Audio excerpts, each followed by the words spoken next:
Well, health officials are visiting Montgomery County middle schools a little later on this afternoon to offer free vaccines as part of a new school requirement. 7th graders have to be vaccinated against meningitis, tetanus, and whooping cough by Friday. Brianne Carter has the details.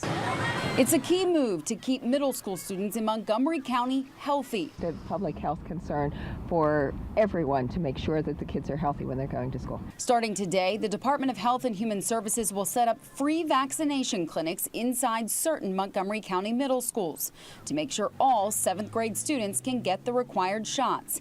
This year in Maryland, 7th graders are required to get the Tdap, tetanus, diphtheria, and pertussis vaccine, as well as the MCV or meningitis vaccine. Steve Graham has triplets in 6th grade at Eastern Middle School. I think it's probably the best way to do it because otherwise you're just, it's almost impossible for everybody to get out there and to get it done. The immunizations are especially important this school year because there's already been 15 confirmed cases of the highly contagious pertussis, better known as whooping cough.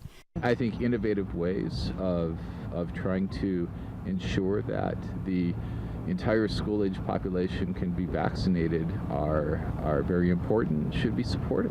If you haven't already, you need to make sure your child gets these vaccines by Friday, September 12th, or your child could be kept from school. Now, county officials say that, in fact, you must make an appointment to have your child vaccinated. For more information on that and a complete list of all the schools, log on to our website, WJLA.com. In Silver Spring, Brianne Carter, ABC 7 News.